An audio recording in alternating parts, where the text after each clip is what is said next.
And a pleasant good afternoon to those out there in Irish Breakdown land. I'm Vince D'Addario. I'm the football analyst here at Irish Breakdown. That guy right there is Brian Driscoll. He is the publisher at irishbreakdown.com. And we are back, and it is a wonderful Wednesday. And we're going to talk about what we learned about this Notre Dame football team during the Fiesta Bowl. And this is it's going to be a lot of information, a lot of things to talk about in one show, Brian. But it's going to go a little bit deeper than the Fiesta Bowl. It's like the Fiesta Bowl plus kind of some things we learned in the season, and it's essentially about, not like just upon further review of that game. It's a more about, okay, where is Notre Dame right now based on what we learned from that game. What are some things that from that game were just sort of like, that's a one-off, right? Whether, and what you have to decide, okay, is it a one-off that the defense played the way that it did? Well, based on evidence of the last, 3-4 years, it does seem to be a bit of a one-off, and you look at like Clark Lee. Is Clark Lee defined by the Michigan game in 2019 or all the other stuff that he did as a defensive coordinator? And so those are the things that you look at. Was it a one-off that Lorenzo Styles played the way that he did or not?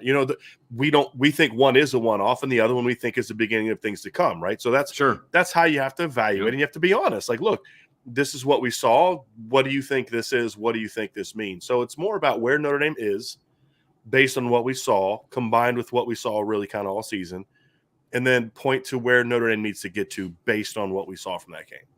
And obviously the goal being a national championship. That's where Notre Dame is trying to get to. And Marcus Freeman has not shied away from that, and not only shied away from it from what he has said, but just things that he has done, things that we're hearing he's doing. He seems to take that challenge seriously. Personally. I think he takes it personally. I mean, and I love that. I mean that in a good way. Like, you know what I mean? Like, he knows that he's the face of the program, and what happens on the field now is a direct reflection of him. And I think he took the loss in the Fiesta Bowl personally. And again, I think this is a good thing. I think he's invested, right? He is, and I'm not talking financially. I'm not talking about, but he's emotionally and personally invested in what. Well, he is financially invested in it because how well they do is going to determine his next contract. I'm not saying that he's not financially invested. I'm just saying that's not the angle that I'm taking with what I'm talking about. Of course. Oh, you mean like a previous head coach who really just seemed to, every time something went right, wanted to use it as a way to get a contract extension? He was financially invested. That was that's the exact point I was making. Yeah. It's different from Marcus Freeman, at least from what we are hearing and the way that it's not just what he says, it's his actions. Right. And I feel like he takes it personally. And I think that's awesome. I do. I want to say, too, before we get started, that number one, we have some super chats and some comments that are not related to the topic we're discussing. We're going to hold off on those to the end. We will get to those. Yes. Right. Absolutely. So if we're not addressing your super chat at the beginning, it's because it's not related to the conversation that we're having now.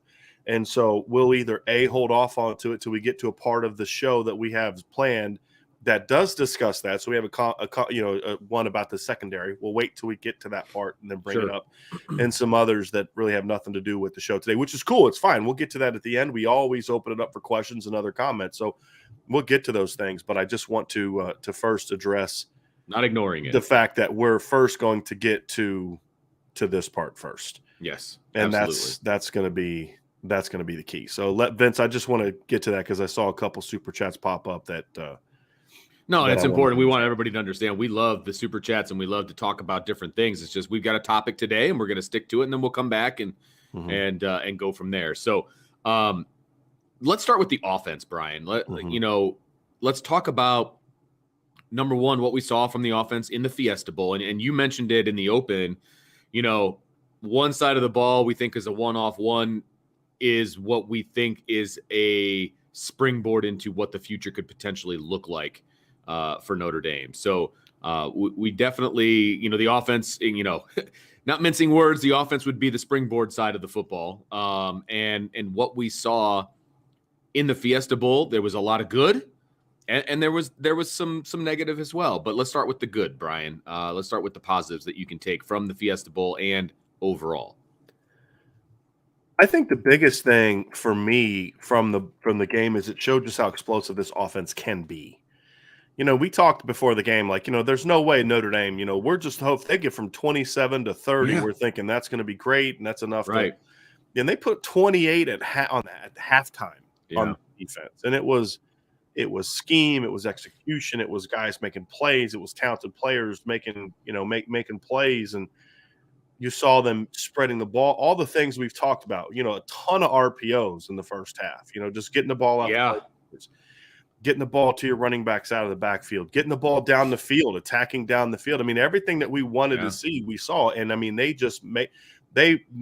embarrassed the Oklahoma State defense. Now, of course, Oklahoma State did the same thing to Notre Dame in the second half. But, this was a really good veteran defense, and they went after it and just picked it apart. And I think that was something that we saw, that this is the potential this offense can have. Sure. Mm-hmm. And they did that one-handed. There was no running game to speak. None. In the first half. Now, that eventually caught up to him in the second half. But in the first half, it was one of those things where, boy, you look at that and say, man, that's exactly where you want this offense to be. Pushing the tempo, attacking the perimeter, getting the ball down the field, taking what the defense gives you, and letting your playmakers go make plays. I mean, and so the other part of that too, Vince, is we saw a bit of a youth movement on offense. Yeah, we did. And then Jack Cohn obviously put up a bunch of yards and obviously had two huge mistakes in the second half, but also did a lot of really good things in that game. But outside of that, I mean, the best players for me were the young guys. I mean, Kevin Austin had good numbers, but I felt like his numbers came off of the RPO game, not exactly him doing a great job getting open. He had some chances to make plays and didn't make them. But you look at Lorenzo Styles making a lot of plays, true freshman. You look at that was awesome. Deion Coles, he got some playing time. He didn't get a chance to, he got one off-target throw and couldn't haul it in. It wasn't a drop. It was an off-target throw. And then you get down to running back. You look at Chris Tyree finally breaking free, just a sophomore. Michael Mayer having another big game, just a sophomore. You look at Logan Diggs in there. You look at the two tackles, Blake Fisher and Joe Alt, against the best pass rush in the country. Both of them gave up a sack, but one was real late when everybody knew Notre Dame was going to run, and the other one that Joe Alt gave up, Blake Fisher gave up that one. The other one Joe Alt gave up was more of a coverage sack, where he was protecting. Jack stepped into the pocket because nobody's open, and the guy came off and made the tackle. So, I really think that was something that I loved to see in this game is the youth. I mean, two true freshmen at offensive tackle, a true freshman at receiver, sophomores at running back.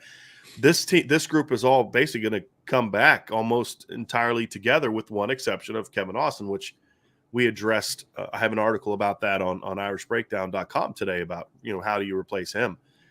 And so I thought that was another thing too, is, freshmen can come out and play and do well in big moments if you give them the opportunity. And I think those are things that you want to see from your football team is, getting those young players on the field, giving them the chance to go out there and make plays. And I think it also showed there's a lot of playmakers on this offense. Absolutely. I think there's a lot of guys can do things that can make plays. And next year, Notre Dame's going to have Avery Davis back, hopefully. They're going to welcome Tobias Merriweather. They're going to welcome Jadarian Price. They're going to have a lot of different players stepping up. You're going to have some of these younger guys that step into this conversation and get an even bigger role next season. So I think that, to me, is a huge bonus for what we saw from Notre Dame. Is there's a lot of talent. We didn't even see Tyler Buckner. I mean, we're not even talking about Tyler Buckner, who's been one of the better playmakers and when he's gotten an opportunity for the Notre Dame offense all season. So I think for me, the biggest takeaway, Vince, was that, because again, the defense did not play well, and Coach Freeman's going to have to address the defensive coordinator position. But I think anyone that's being objective can say that was a bad game. Sure. Oklahoma State played out of their minds. Notre Dame did not play their game. but that defense is better than that, and they've been better than that all season against much better offenses than Oklahoma State. It was a bad day. Now, there was also some areas that we'll get into that they got to get better on defense, but they're not a 600 yards, whatever defense on a regular basis. It was a bad day. And that doesn't mean you just brush it off and no big deal. There's things you have to address, and we'll address them, but the key is still always going to be about the offense has to play at a higher level. And I think we saw the potential for that offense to play at a higher level, at least for 30 minutes. Now they've got to figure out what to do next. Yeah. And to me, that's where a lot of this focus is going to be. We wanted to get the sort of the positives out first. Yeah. Yeah. Because there's a lot of good that came out of the season, and there's a lot of good moving forward. The reason after this, we're going to kind of focus on some of the not so positive things, because it's about focusing on where Notre Dame needs to get to. And obviously that's going to be a big part of this whole thing. Yeah. I mean, look, you covered all the positives offensively. What the major thing that I took out of it was the youth movement. And it was your plays were made by the guys that are young and the guys that are going to be coming back. And that was the best part about the Fiesta Bowl offensively. Yeah, Jack Cohn was a trigger man, and he's not coming back. I get that 100%. But you're going to replace him, in theory, with a guy who, has a much higher upside than Jack Cohn. And I think that's exciting. I think, what Tyler Buchner could be is very exciting. So you add all the pieces around Tyler Buchner that we saw – is very exciting. Apparently Siri's not happy with me. I think that's very exciting to me, because look, a quarterback's only as good as the weapons that are around him. And I think that Tyler Buchner is going to have weapons around him. I know we're not talking about the negatives yet, but the biggest problem with the offense is they just weren't balanced. That was the might as well just go there now. I mean, let's just go there now. Yeah, I mean, so we can continue to talk about that, but I'm not going to talk about the negatives. We're going to talk about the negatives, because that's the ultimate thing is all the offensive things were great, but at the end of the day, they lost and they couldn't score in the second half because it's not about being balanced. Like, you don't have to be balanced. You have to have the ability to be balanced. That's the difference. Okay. And no, because you and I are on the same page here, but I want to say it in a way that people understand, because what happens when you say you have to be balanced and people start thinking you have to pass this many times, you have to run this many times. Yeah, that's not what I meant at all. There was no threat of the run game. Correct. At all. Correct. Yeah, that was and Oklahoma State knew it, and they knew that Notre Dame knew it, and they played to say, hey, look, if you're going to beat us, you have to run the ball. Yeah, and you couldn't run the ball. And to me, we'll stick with the offense first and then go to the defense. But the fact that this has been an issue really for 3 of the last 4 years. Mm-hmm. I mean, Notre Dame couldn't run the ball in big games in 18. They couldn't run the ball in big games in 19. They couldn't run the ball in big games. And I'm talking about in big games, like against actually good defenses. Right. They couldn't run it on. Oklahoma State's defense is good. Very good. Okay. They were really, really good. Right. And the biggest issue Notre Dame had is that Oklahoma State was a very fundamentally sound tackling football team. They didn't do anything amazing from an individual standpoint. Yeah, the Rodriguez interception was good, but Jack Cohn threw it right to him. Okay. The tackling was really impressive. And I know that sometimes that's boring, but it's not boring when you're a coach, because they made some plays tackling, just legitimate open field tackling. Right. And it was the difference in this game. So I think when I look at it, I think that there are things offensively that you cannot be an elite offense if you can't at least threaten to run the ball.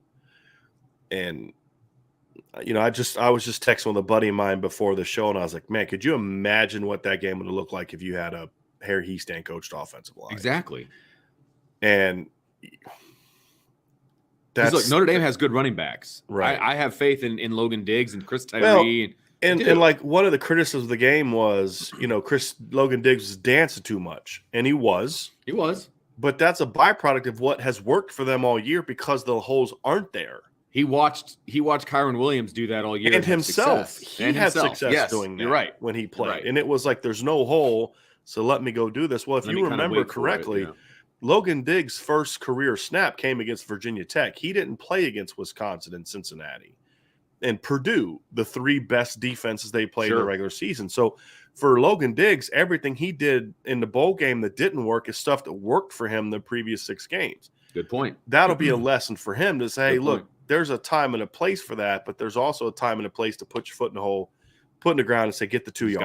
Just got to go. Yeah. But, there wasn't a whole lot of room to go. And so, he made a couple mistakes, but again, a freshman, he's going to make those mistakes as long as he keeps working hard. And I assume he's going to, and all those type of things, then I'm not worried about Logan Diggs. And this is one of those things you look back on and say, this is going to be a great learning experience for him. Sure. And so I think the talent is there, but you can't win games.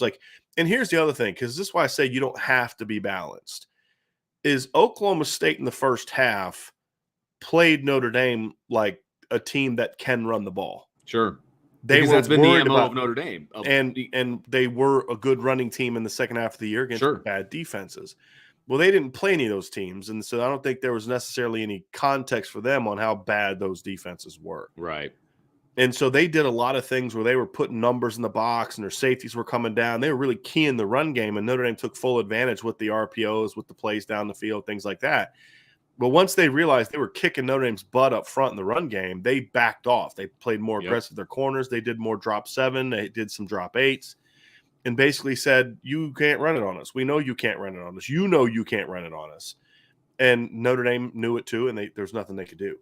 And so that really is what did them in. So if you don't address that this offseason, then none of this stuff is going to matter. Now, we have seen it as part 1 addressed, and that is Jeff Quinn is not going to be brought back, something we reported weeks ago at irishbreakdown.com on the message board and on this thing here too. Hilarious. But that's step 1. Step 2 now is making the right hire. Now, we believe that's going to be Harry Hiestand. As far as I understand, as of yesterday, there has not been a contract signed. There's still some things working, so it's not done yet, but we still believe it's working in that direction. These things, especially at a place like Notre Dame, take time. And so that would be a huge step for me. And that was kind of why I said earlier, could you imagine what this Fiesta Bowl would have looked like if you had a Harry Hiestand coached offensive line? Notre Dame wins that game by 17 to 20 points. I mean, because everything they did in the first half, they'd have done in the second half. Because when they went to take away the pass game in the second half, Notre Dame just ran the ball right down their throats. Right. Because that's the other thing, is you get that big lead, and the fact that you can't run the ball and they're taking away your pass game, you're forcing more. What Oklahoma State did, it wasn't even just the turnovers that hurt Notre Dame. It was the fact that they forced a lot of incompletions. Right. Yeah. Now, some of them should have been penalties. We addressed that, but there's other aspects too. And when you force incompletions and you force a team to throw it a lot and the balls are being incomplete, that stops the clock every single time. Now, I'm not someone who believes in the second half of a 28-14 game, you run the clock out. I'm not saying that at all. But what I'm saying is when you can't run the football, you can't kind of have that, okay, our defense is gassed. Let's put a drive together. You can't do it. Because they were. Right. Yeah, they were gassed, and the offense didn't help them out at all with that. Yeah. And there was nothing they could do. It's incompletion, 3rd and long, sack, whatever the case may be. And just they didn't have that ability to kind of put a drive together and put more points on the board. Now, that's where I think Tommy Rees could and should have put Tyler Buckner into the game. But it's no guarantee with the way that Oklahoma State was playing that was necessarily going to work. I just would at least like to see him try, which we discussed yesterday. I don't need to rehash it again. Yeah, we discussed it in the postgame too. But you shouldn't have had to do that. That's the whole point. You shouldn't have had to put Tyler Buckner in the game when you've got a future NFL player in Jarrett Patterson. A guy that is probably going to be a day-2 pick this year. You've got a 6-year senior All-American at right guard. You've got a junior at left guard, and you've got 2 freshmen at tackle. Who are talented players, and they weren't the problem. The fact that all year, they were young in the bowl game. Yeah, it was the same problem early in the year when they were veterans. It was the same exact thing. Yeah. And it was the same thing in 19 and the same thing in 18, and this has just kind of been a problem for Notre Dame. So that's got to get fixed. He's got to make that higher. And then I think the other thing we saw that the wide receiver position, Vince, when you look at what needs to change and what needs to get better, I think the wide receiver position is an interesting one because to me, there's talent there, but it is not the kind of talent that can dominate without being coached properly. Yeah, sure. Kevin Austin is very good. He's not Will Fuller. He's not Michael Floyd.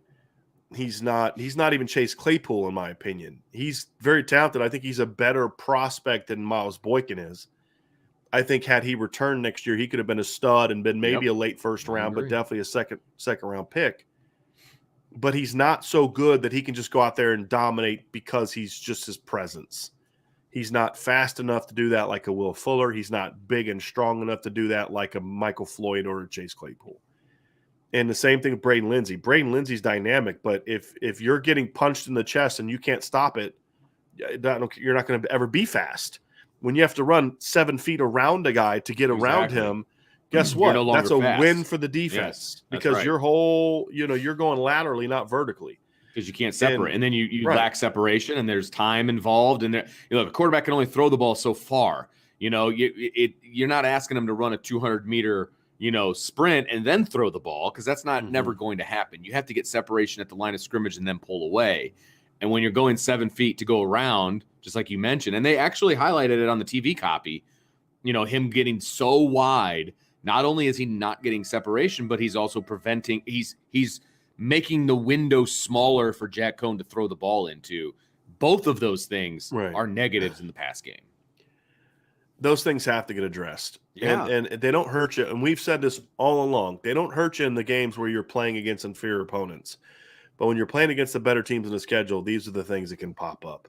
Right. And we saw it again. Now, again, Marcus Freeman has addressed it. We reported, I'm pretty sure we were the first to report this on Saturday. Now, we had been talking for a while, like Tim Priester at Irish Illustrated had been saying for a while that he was hearing Dell Alexander was leaving. We weren't hearing that. We weren't hearing anything really, which is kind of weird about it. It was, but then we did report on Saturday that he is gone. He was let go. He's not going to be back next year. So again, problem number 2, step 1 has been addressed towards that. Right. It's now number 2 is okay. Who do you replace him with? Because firing a coach doesn't magically make everything better. No, what makes everything better is when you go out there and replace him with someone who can do the job that the previous coach did not do. And this is not just a recruiting problem. It's not. Notre Dame should not have to rely on just being better than their opponents because eventually you're going to play a team that is as good as you. A perfect example is the 2018 season with Miles Boykin and Chase Claypool. They were just better than everybody they played in the regular season. Right. Got to the bowl game, and even though they still had chances to make plays, the margins were smaller. Miles Boykin was still getting open, but, open versus Pitts like this, open versus Clemson's like this, right? And the quarterbacks weren't able to make those throws. Now, having said that, this becomes this if you have better coaching. Right. And that's the reality of it. Yeah. And, I've pointed to Alabama and Ohio State as perfect examples of great teams don't rely on just being better than you talent-wise. They coach them up. Ohio State and Alabama, especially Alabama, are 2 of the most fundamentally sound wide receiver units in the country, even though they're also incredibly talented. So you want to know why they put up monster numbers? Because they're not only incredibly talented, they're incredibly well coached, and they play in excellent schemes. I think one thing that was a positive that I did not talk about at the beginning was I loved the pass game plan that we saw from Tommy Rees in this game. I thought the schemes were there. I thought the concepts were there, even in the second half, when you consider how little, room there was because of the things that we've talked about. And so we saw creativity. We saw different things to try to attack the defense. And we saw him moving Michael Mayer all around. We saw him playing boundary. We saw him playing attached. We saw him motioning outside. All that stuff was there. Because the defense was tipping their hand a lot when you move Michael Mayer around, and you had matchup nightmares for Oklahoma State with Michael Mayer. I really like, and that was the first time we really saw them moving him around that much.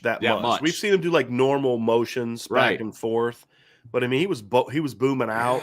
That's what I call the motion outside to get to it, and then he becomes the outside receiver because you're trying to get him matched up with a corner. And then you want to see, are they going to put a corner out there or safety out there? There's all types. And then if they put the safety out there, you have the one-on-one inside potentially, but you still got to read it out because sometimes they drop that linebacker and sit the safety right over top like they did on the interception. You still got to read it out. But I liked all those things, but those things become less effective against good defenses when you can't execute them from a fundamental standpoint. Sure. And I think that was a lesson that Tommy Rees and the offensive staff learned is I don't care how good the scheme is, if your skill players aren't executing it at a high level, then you're just not going to – it's not going to be effective enough to win. And that's what we learned. Because you can't – in a game against a top 10 team, you can't just be really, really good for 30 minutes. You got to be good, really, really good for 60 minutes. Absolutely. And that's the takeaway from the offense because – so that was a big thing for me. And we saw why. This is exactly why we've complained about this stuff for years. It comes back to haunt you in games like this. And as good as Kevin Austin is, if you look at the best teams they played this year, Purdue, Wisconsin, Cincinnati, and Oklahoma State, he really only did anything impactful in one of those games, and that was against Wisconsin. Now, again, the numbers against Oklahoma State are good, but they don't reflect how he played. He caught a lot of balls where he was wide open because of RPOs, and then he caught the touchdown late because they were playing basically prevent defense because Notre Dame needed to score twice. Yeah. And so he had chances to make plays, and he couldn't make them because he wasn't given the tool. This isn't a knock on Kevin Austin. It's a knock on his position coach. He wasn't given the tools to go be successful, in my opinion. Same thing with the offensive line. So step one is removing the coaches that are not doing that. And I don't take any joy in that. I did not celebrate when Dell Alexander was let go or when Jeff Cohen was let go because that's not where you ever want to. You don't ever want to celebrate someone losing their job unless they're a bad person. And neither one of those guys are bad people. They're both good guys. But it also is a move that needed to happen. Yes, absolutely. Now step two is who do you hire to replace them? And it's not a surprise that Marcus Freeman is trying to push for the Alabama and Ohio State wide receiver coaches. It's not just about his relationship with Brian Hartline. He knows Brian Hartline is a really good coach. Now, I don't see that one happening right now. I don't think it's in the cards at this particular moment. We'll see about whether or not the Alabama coach is receptive. If you're a member of the Irish Breakdown message board, we put an update on, was it yesterday, Vince, or was it Sunday?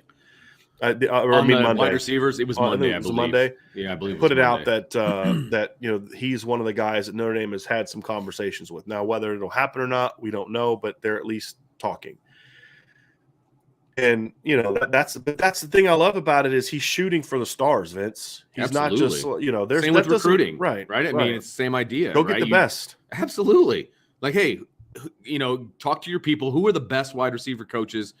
In the area, in the country, who are the best? Because that's who I'm going to reach out to first, and we'll see where things go. Right. And he has the exact same philosophy when he's recruiting. Who are the best linebacker when he was a linebacker? Who's the best linebacker? Mm-hmm. Oh, okay. I'm going to go recruit him until he tells me to my face no, and I'm going to recruit him some more and see what happens. I love that mentality. And again, willing to go into the quote unquote enemy's backyard, right? He's recruiting out of Ohio, and he's trying to poach Ohio State coaches. Good on you, Marcus Freeman. I love it. I absolutely love it. And, I think either way, I think he's gonna make some solid hires here. I like where things are trending on the offensive line, obviously. I like where things are trending at wide receiver. And those were the first two things that absolutely needed to be addressed. And frankly, I was nervous as to if they were going to be addressed because those are tough moves to make. They just are, especially when you're taking over. You're the new guy. You were literally on the same staff as those guys. And now you're the head man, and you've got to make those decisions. Now, granted, that's what you were hired to do, but that doesn't make the decision any easier. But those decisions needed to be made, and he made them. And so I'm excited about it. I'm excited about the future. Not excited those guys are unemployed. That's not what I'm saying. I'm excited that he is willing to make tough decisions that are required to be a great team. Because you know what the easy thing to do is? Hey, guys, we're going to keep rolling, and I need you guys to coach better and harder, and I have faith in you, blah, blah, blah. That's the easy decision, right? To cut bait and look for somebody else, that's tough. And he made the tough decision, and I commend him for that. I do. So look at this, Vince. I think those are the offensive areas that need to – now – there are other things that we learned from this game. And number one is I love how Jack Cohn played for most of the game, but we continue to see why it can really be a benefit to have a guy that can not only throw, but a guy that can really do damage with his legs. Yeah. You're right. It makes it much harder to find. There were things that Notre Dame was doing on defense to try to stop Oklahoma State that Oklahoma State was doing to the Notre Dame offense. The reason it didn't work as well for the Notre Dame defense as it did for the Oklahoma State defense, one of the reasons was the Oklahoma State quarterback could just take off and either he did run or do things with his arm or legs while he was on the move, and that's just not Jack Cohn's game. That's not a criticism of Jack Cohn, because what you'd also like to be able to do is run the ball to your running backs. Sure. But when you have a quarterback that can be dynamic with his legs and throw the football, you can be really dangerous. Because we saw with Brandon Wimbush in 2017, if you have a super dynamic quarterback, but he gets into battles of inconsistency with his arm, that can stall your offense just as much as having a quarterback who can't run. So you have to have the ability to do both. And Spencer Sanders, it's kind of like Desmond Ridder. We talked about this coming into the game. When he's on, he's really good. When he's off, he's really bad. Early on, it was bad Spencer Sanders. Yeah. Later in the game, it was good Spencer Sanders, and that's what hurt Notre Dame. Absolutely. And Notre Dame didn't have the ability to kind of counter with that same type of quarterback on the other side of the ball. That was, to me, an issue. And then, of course, the rest of this is going to be about the defense. Yeah, I want to throw this up because I think this typifies exactly kind of what you were saying from Garen. He says several opportunities for Cohn to run for 10 to 20 yards. Right. Just not his skill set. Good kid, though. Glad we had him. Yeah, like there was a play where he was taking off around the outside, and I'm like, a quarterback with wheels is getting the edge on that play. Yes. And the guy caught him for like a 2-yard gain. That's not a knock on Jack. That's his game. I mean, he can't – you're not asking him to do that, right? I mean, that's just not who he is. But it does show like that's an example of a more dynamic quarterback could do certain things there. Absolutely. Now, again, you need to have a guy that can run and throw, because you saw the last couple of years, Notre Dame had a guy that could do a lot of things with his legs. Really, they're the last – I mean, gosh, going back to they've always had a guy that can do damage with his legs. This is really the first time since Tommy Rees was the quarterback that Notre Dame hasn't had that. Yeah, that's true. The problem with the previous two quarterbacks that started Notre Dame is in the big games, they couldn't throw the ball well enough to win it either. That's true for Brandon Wimbush and Ian Book. And so that's an area where Notre Dame is going to have to find a guy that can be dynamic. I mean, because we're talking about winning a championship, right? Not just going 11-2 every year, winning a championship. You need to find a quarterback that can do damage with his arm, can do damage with his legs, and also has it up here and here. Absolutely. Those guys don't grow on trees, though. Yeah. And you've got to recruit them and develop them. And I think that there's a guy on campus that can be that kind of player. He just has to be developed, and we'll find out. And then they got to get more of him, guys like him afterwards. So that offensively, those to me are the things. I think the talent level is fine at every position from a starting lineup standpoint. I think the depth at receiver needs to be better because of the personnel losses they've had. Sure. And I think that will be addressed. There's just not enough guys there. I think the offensive line, I don't think was a talent issue. I think it was a coaching issue. I think quarterback, we just addressed. Running back, no problem with the talent at running back. Tight end, yeah, all good. The depth has to improve at receiver. Yeah. Defensively, Vince, look, I think what this game showed is, even though Notre Dame has been a really good defense for a long time, including 2021, they gave up more points in this game than they gave up the entire month of November. That's true. And it was a bad game. However, we can't just chalk it up to a bad game. I think that would be irresponsible analysis, in my opinion. And I think part of it was just a bad game. I think if they played again, there's no way Oklahoma State has 600 yards. But it doesn't take away from the flaws that were exposed in this game. Sure, absolutely. And I think not the biggest one, but the first one, we're going to start kind of closest to the ball and work back. I've seen a lot of people say that what they saw in the game on Saturday, Vince, was they didn't have enough speed at linebacker. And I just don't agree with that. I don't think speed at linebacker is a problem. I think length at linebacker is the problem. And that's the thing about a guy like Maris Luafau. We've said this is a game you really would have liked to see Maris play, because he can not only run, but he's long, he's rangy. J.D. Bertrand, not one time did J.D. Bertrand get beat because he wasn't fast enough to get to where he needed to get to. Right. If anything, at times he was a little bit out of control and got there too quickly. Not from a speed standpoint, but just he came for a blitz. The problem that he had The problem that Jack Kaiser had when he got beat up the seam, it wasn't that Jack got outran. He didn't. He was right where he needed to be. He just is short. He's got short arms and he's short, and guy was able to take advantage of that. Drew White is never, in my opinion, it's rare do you see an occasion where Drew White is not fast enough to get to where he needs to get to. That was true against Oklahoma State. It wasn't a problem for J.D. Bertrand to get to where he needed to get to. It's once he got there, it was reminded that he was a 6-foot guy with shorter arms. Same thing with Drew White. And to me, yes, you want to get faster. That's true everywhere. You always want to get faster. Always. But I don't think it's so much of a speed thing as a length and a power thing. I think these two guys at linebacker are really good athletes, and JD and Drew White. They're smart kids. The problem is neither of them arrive at the ball with a ton of force. Right. And neither of them have the length to get their hands on. And Drew Tranquil had this problem at times too at Notre Dame because he's got like 30-inch arms, like really short arms. He had a tendency sometimes to get stiff-armed more than you'd think a normal 6'2" linebacker would get stiff-armed because, again, your height doesn't have any impact on this. It's all about your length, your arm length. Yes, that's correct. And your shoulder width. And that's the issue that these kids had was they just don't have the length to get to a running back and be able to get their arms out on them and bring them down. And I think that was more the issue. And so, yes, Notre Dame needs to get more athletic at linebacker. They need to improve the depth at linebacker. They had a lot of injuries this year, but they got to get longer. The good news is Marcus Freeman already knew this and has already started addressing it, which is why you look at the shortest guy they have is Jalen Sneed, who's about 6'2", with really long arms. I mean, I talked to a guy that's down at the Army All-American game down in San Antonio, Vince, and he said, like the one of the first guys everyone noticed just walking onto the field was Josh Burnham. Yeah. It's like, holy crap, this guy is huge, right? Just long, big arms and things like that. Nolan Ziegler is like 6'3.5", 6'4", really long arms. Junior is 6'2" with long arms. Jalen Sneed, 6'1.5", 6'2" with really long arms. That length is improving. And that's going to be a key for Notre Dame is that. I want to just add why length is so important because it closes down the margin of error. Okay. So when you're trying to square up somebody in the open field and you're trying to tackle them, right? And, you try to get your hands on them.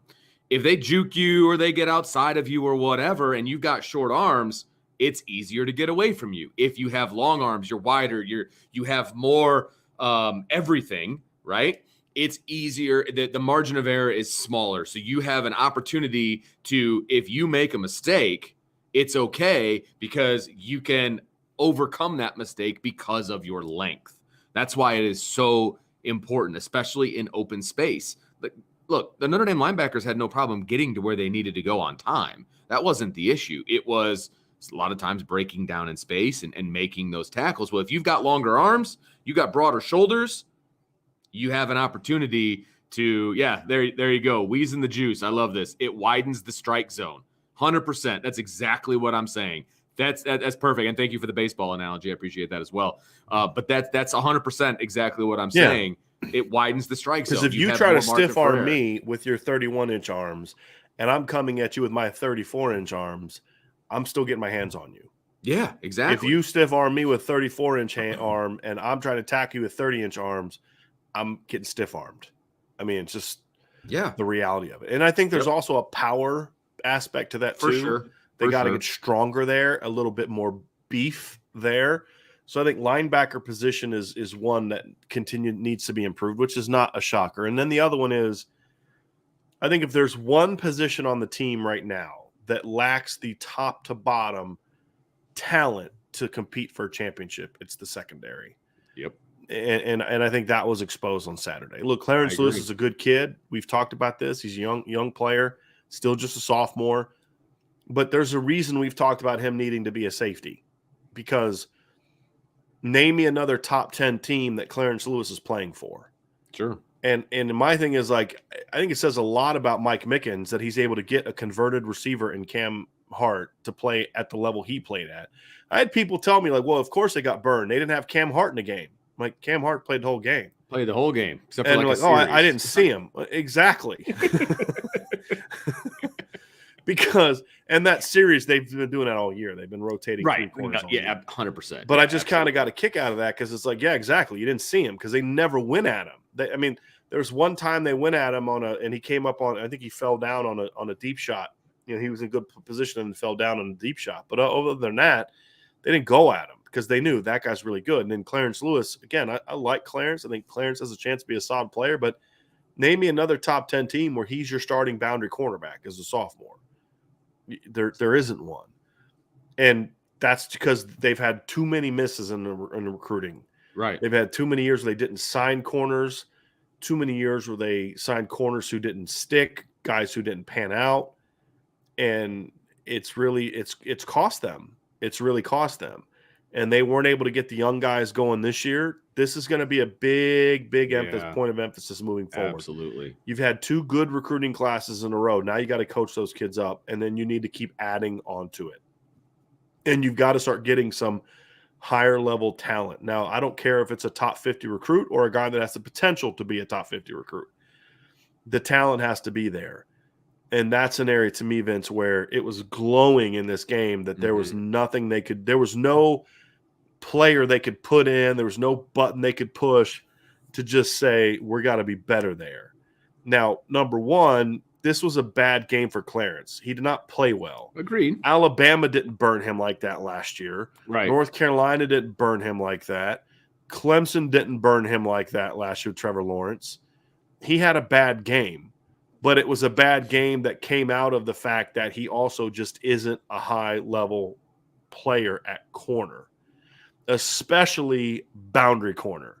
Because and here's why that matters. Boundary corner in the makeup of this defense is a one-on-one player 9 out of 10 snaps. Yep. And I still wonder, like, the switch really worked for the season.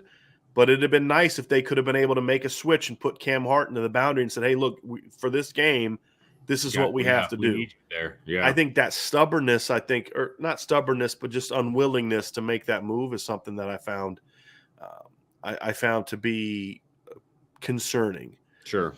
But at the same time, the talent has to get better. I mean, we have to be honest about that's a spot. You can still win in spite of the corners being elite. We've discussed this. But we can also still admit that they need to be better. And the overall talent level at that position has to be better, Vince. It has to get better.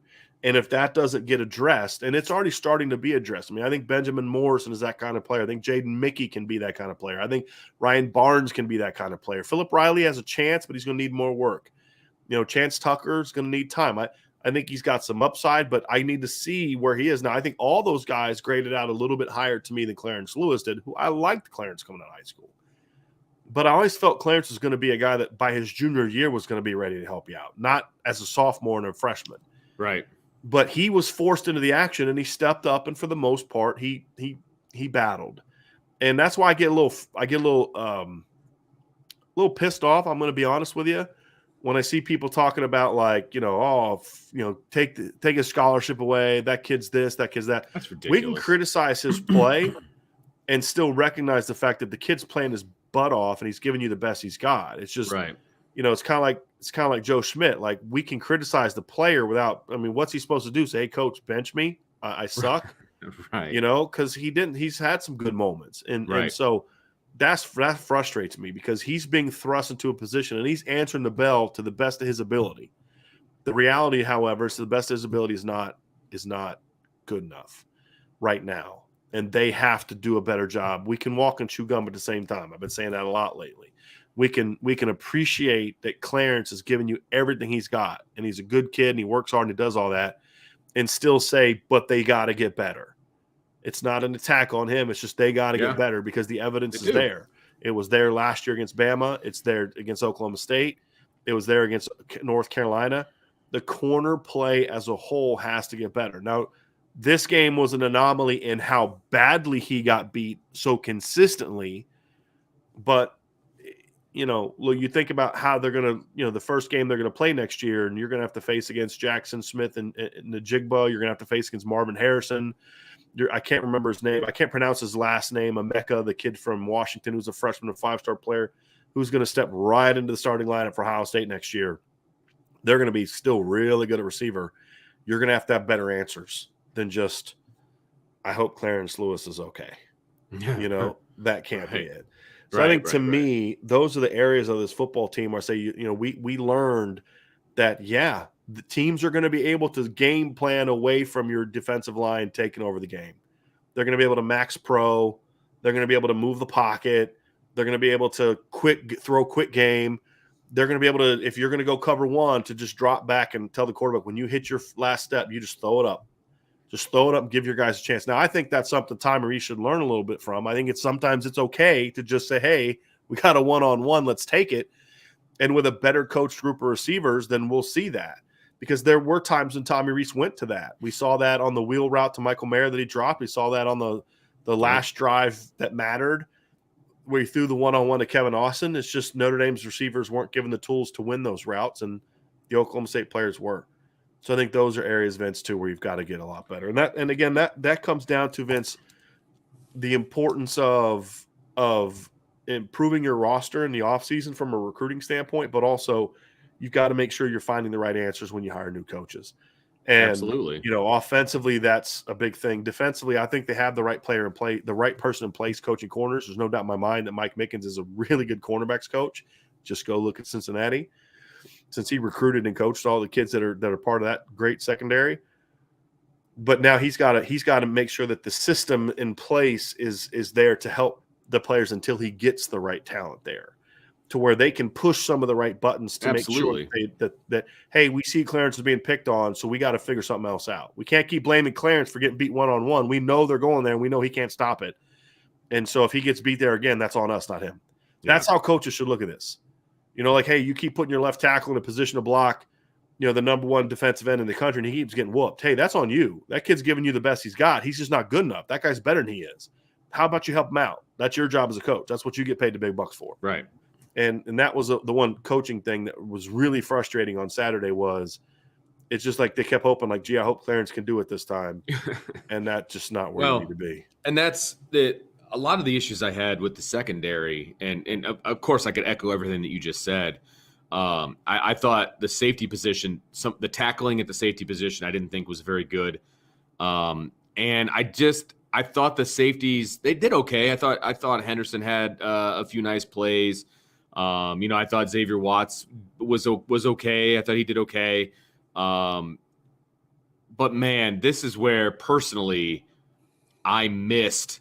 I miss Kyle Hamilton, and I didn't think it would get there. Honestly, I didn't either. We said before the game, and I don't think they're going to miss not having Kyle Hamilton, because I never saw this on film from Oklahoma State. Yeah, that was the problem. I think, and I know this is simplifying it to the nth degree. I get it, but I feel like having Kyle Hamilton in that game, Notre Dame wins convincingly. I really do feel that way. I do. 5 missed tackles from DJ Brown. That's where Kyle would have played, and that's where he would have played. And there was no fear of throwing deep in this game. Like, they were just right. We're gonna keep taking shots. You're not going to be as aggressive when number 14 is going side to side. But the reality is they don't have Kyle Hamilton on the roster next year either. So they're going to have to figure some no things question. out. No, absolutely. Absolutely. That was the one, and I rarely say that one guy makes a difference on a football team, right? Because you need all 11. You do. But I feel like that would have made a major difference in this particular game. So, absolutely. But hey, again, I think this is a one-off for the defense. I think that there are degree of how badly they got beat. Correct. But I do think it exposed some things. You're still a really good defense, right? But to win a championship, which means to beat Bama, to beat Ohio State, to beat Clemson when they're at their best, to beat Oklahoma State, sure, you have to be able to. You have to get better at those areas, right? You have to get better, and so now that's Marcus Freeman's objective: get better in those areas and keep making your strengths even stronger, but then turn your weaknesses into strengths as well. That's going to be the key. And step one is getting the right coaches hired. That's right. And that's what he's working on right now. 100%. So let's see what happens. Let's let it play out. And so far, as we reported, Tom Loy was the first to report it, and then we followed up. We were able to confirm, was it Monday, that Notre Dame is expected to hire Brian Mason as their special teams coach. I've talked to some sources about this. He's from Cincinnati. Outside of the kicker, they had great special teams there, but I've heard that, number one, great recruiter, love his special teams production from what people have talked about, and then also I've been told that he can coach defense if you need him to. Like, I don't know if that's going to be the plan, but he coached the Rovers. They called them snipers, but the Rovers in the Cincinnati defense. He coached them. Now, I don't know if he's going to do that at Notre Dame. I would not have a problem with that, by the way. It hasn't been made official by Notre Dame, but sure. I see a lot of people reporting today that that's the case. We reported this, and Tom Loy also reported this on Monday. So, we've always said we're going to give credit where credit is due, and Tom was the first person that had this. And then we were able to follow up with our own sources and find out that is, in fact, where they're going. So, which is interesting. I'm going to have a little story about this after the fact, because that is not where they were leaning for a long time. So I'm curious to hear kind of how it all played out. So, but I think in the end, that's a good hire.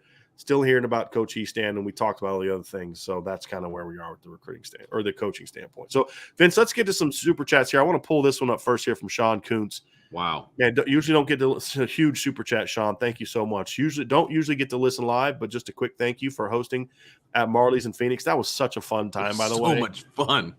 In Phoenix. Great to meet you guys. And also big thanks to the person who provided money for appetizers for the group. Your efforts in making IB great are appreciated. I thank you for that very much. And that was a lot of fun. And when my poor nephew, he's like 12. He was so good, Vince, for like the first 5 hours. But after last year, I was like, he was like looking up, like going like, and he kept walking up when I'm talking to people and he'll hand me his phone, hey, like showing me like go-kart places and putt-putts. He's like, okay, I've been good. I'm 12 years old. I've been stuck in this place for 5 hours. He did so good, but it was a lot of fun to see everybody and meet wives and put faces to. We got to meet John A1. That was so was much there. fun. We got to meet a lot of folks that are part of the board. I met a couple other Notre Dame IB fans at the airport yesterday, which was really cool. Monday, which was really cool. So appreciate that. And that was T Brew from the website is the person who gave us that $100 to buy for the apps and everything and the drinks and everything for everybody. So that's awesome because he couldn't be there and he wanted to contribute. So I appreciate him as well. That's so cool. Thank you so much, Ron. And I when I was walking around on the field before the game, I ran into a few IB customers as well. And hey, Irish Break, it's so cool. It's just it's so stinking cool. So thank you very much for that super chat. That is unbelievably awesome. We have some more. You want me to just start at the top and start working the way down, Brian? Okay, Here we go. I don't have any of the super chats, Vince, just so you know, because when I got kicked out of the room. Okay. That's the only one that I had. We'll try to flow here. Comedy Lover, thank you very much for the super chat. Please talk about how other schools, including Texas A&M, are actually using NIL money in recruiting, where the money is coming from, etc. I'd have to read more of the articles that people are writing about this, but basically they're cheating. I mean, it's blatant cheating. I mean, even with – and this is where the NCAA just completely screwed this whole thing up. Right, because there's no oversight. They're very vague with the rules. I mean, but what vague rules they have, Texas A&M is blatantly – I've heard that they spent $30 million on NIL stuff to sign that class. And the rule is essentially you can't facilitate those deals. The school can't facilitate those deals. They can't reach out to boosters and say, pay this kid $2 million. Right. And Oklahoma State is doing it. Jimbo Fisher's admitting that they're doing it. He is not afraid of the NCAA at all because the NCAA has neutered itself in the last year because they're a bunch of cowards. And so everything that we said was going to happen with this NIL stuff and this transfer thing is there's 3,000 kids have entered their name in the transfer portal. I saw SI report the other day. Jeez. You've got Jahmyr Gibbs from Georgia Tech. I called – a source I knew the minute, like right after it announced that he was leaving. And I said, hey, is this kid? And he said, no, this has been a done deal to Bama for a month. The season he just announced like the game was like not even a week old, and it's just, it's a bunch of crap. And the NCAA just is a joke, but they'll try to fix it and come up, but it's like the damage is already done. It is what it is. But Notre Dame is not going to jump into that game. There's going to be things Notre Dame is going to do, and they'll end up being okay. But yeah, it's an embarrassment. But it's coming from boosters that run businesses, and it's just an end around that kind of thing. Yeah, exactly. AST12321. Thank you for the super chat. I'm terrified of the idea of Clarence Lucis versus Jackson Smith Najigba. I don't think I can even watch the game if he is a starter. You absolutely need to watch the game because you're a Notre Dame fan, baby. And there's a long time between now in September, a lot of things can change, right? I mean, look, but even if he is the starter, this is Notre Dame versus Ohio State. You're watching. You need to watch. Exactly. But look, the reality is Notre Dame doesn't have their defensive coordinator yet. We don't know who their defensive coordinator is going to be. True. We don't know if there's going to be any schematic adjustments. We don't know if who's going to battle Clarence. It's early, right? And again, Clarence had a terrible game against Oklahoma State. Terrible. Yeah. Yep. But he's had much better games than that. Now, I'm not saying he's going to be perfectly fine. I'm not saying that. We just got done talking about how he needs to get better. Now, AST's question was before we talked about that. Right. But, he's going to keep getting better. But, yeah, they've got to find some answers because in order to beat the teams like Ohio State, you're going to need to play better in the secondary. There's no question about it. Yep. Patrick Barnes, Notre Dame. Thank you for the super chat, Patrick. Notre Dame struggled to make any adjustments to Oklahoma State's second half defense. Is that Tommy Rees's inexperience or just out coached? See, I don't accept the premise really, Patrick. And we chatted about this on the postgame show. I think they tried to make adjustments. It's just there weren't a whole lot of adjustments you can make. We saw some different schemes. We saw them moving guys around. We saw them try to get the run game going. We saw them run a toss play. We saw them try to run an outside zone play. We tried to see them. Do a lot. I mean, they did a lot of different things. It's just the things they were doing weren't working because there was no threat to run the football, and there was no schematic adjustment that Tom Rees can make that was going to all of a sudden make them be good at run blocking. Something they really hadn't been done against a good defense all year. So, I think if you and I were to sit down and go watch the second half, there were things they did differently. They tried to adjust, which is why you got Lorenzo Styles open on a deep ball. You got Michael Mayer in some one-on-ones. You got some some one-on-ones and things like that. And I think those things were there. You just couldn't hit them, and that's the problem. So I don't think that there was any. They tried to adjust. It's just when you are playing with one hand tied behind your back as an offensive coordinator, and this isn't the first time we've talked about this. We've talked about this at other times during the year as well. When as an offensive coordinator, and trust me, Tom Rees knows his offensive line coaching situation is not ideal. He knows that. Absolutely. Which is partly why they made the move so immediately after the season. Exactly. And, so hey, look, I can do this, but, I mean, I know that's not going to work because we can't run on these guys. You knew that going into the game they couldn't run on those guys. You need to be able to make more plays in the pass game. And so I don't really think it was – I think the only thing I would criticize him for is I think I would have liked to have seen him go with Buckner just to try to throw a curveball at Oklahoma State and just maybe get them their line of sight off and just give them something to think about. But once you went back to Jack Cohn, you still weren't going to be able to run the ball. And so then you say, well, leave Tyler Buckner in. Well, then you can't throw the ball the way you were with Jack Cohn. Right? At the end of the day, it comes down to the offensive line, Vince. No doubt. No doubt about it. Real sports talk with Alex. Thanks for the super chat. Peyton Bowen recruiting other top names like Anthony Hill Jr. makes me excited that kids believe in Coach Freeman and Notre Dame itself. Have a good day. Well, and see, this is why it was so important to start off with the strong class that they started off with, Vince, is because, and to Alex's point, it's one thing for a Notre Dame commit to recruit other top players. If that kid's just an okay player that not a lot of people know about, it doesn't matter. Right. But when you've got Keon Keeley and Peyton Bowen and Drake Bowen and Brennan Vernon and Justin Rhett, who are like top 50 caliber players, Adon Schuler, who's a big name guy, they're recruiting you. It's going to mean more. Because we've said a million times, great players want to play with other great players. And so once one goes to Notre Dame, it gets easier and easier and easier for that next guy to do it. And that's certainly what we're seeing with the Notre Dame defense. And so, yes, it is great to see that because Anthony Hill's a 5-star player at linebacker. And you say, hey, you can go to A&M, but hey, you can come here too and play with other 5 stars because we got our share of 5 stars as well, which is what Notre Dame has in the 2023 defensive class.